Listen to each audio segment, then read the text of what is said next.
Here we have the daily price chart for Broadcom Incorporated, stock ticker AVGO. So as we can see here, the stock is sort of moving into a bit of resistance here. We're getting a red candle on the trading day here.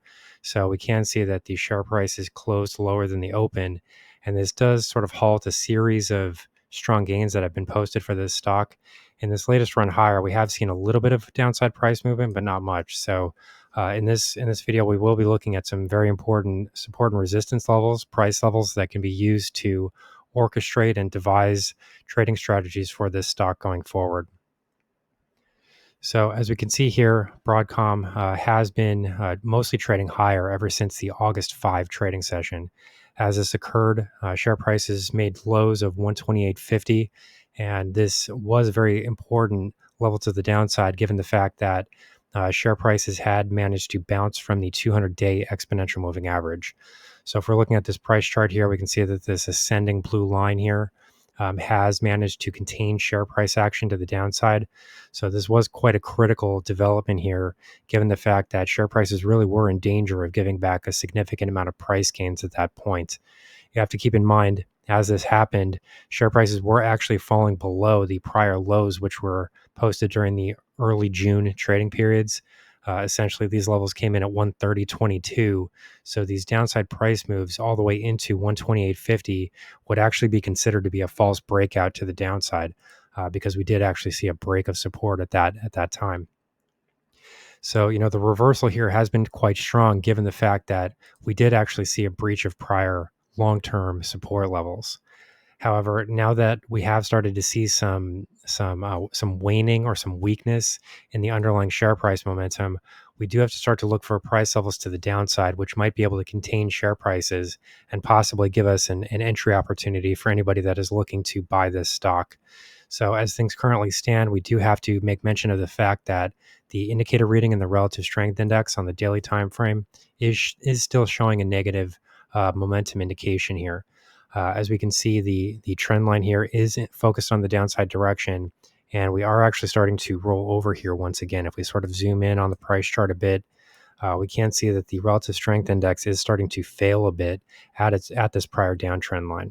So this would be significant if we were to see the relative strength index move below the yellow line here, because this is the exponential moving average of the relative strength index on the daily time frame.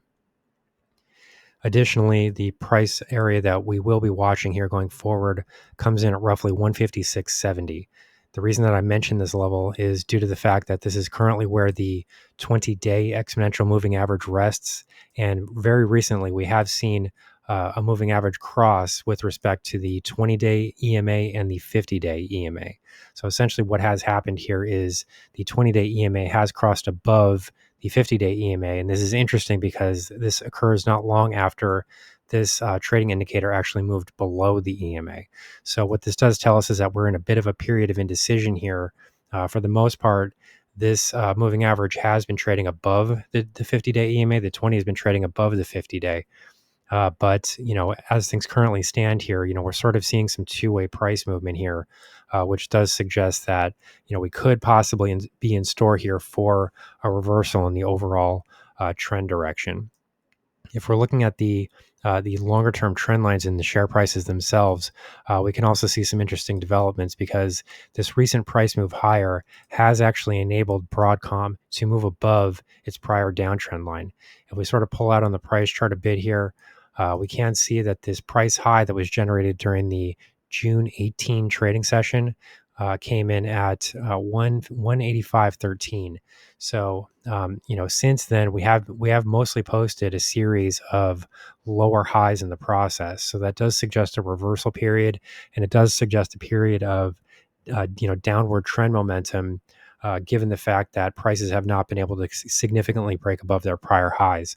However, this most recent price action does sort of turn that around a bit, because here we can see that the share prices themselves did manage to break above the entire exponential moving average cluster, in addition to breaking above the trend high, the historical resistance high that came in during the July 31 trading session.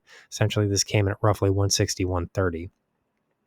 So, these two breaks here to the top side are significant, and they do suggest that, there is a good amount of share price momentum that is being generated in the process. The main problem here is that this really isn't being confirmed by the indicator reading.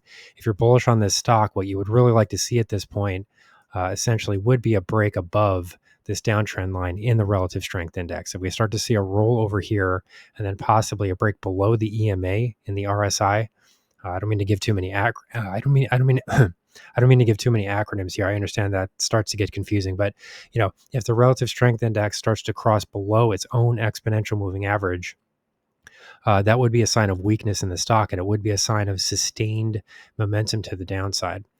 So that is definitely something to watch for here going forward.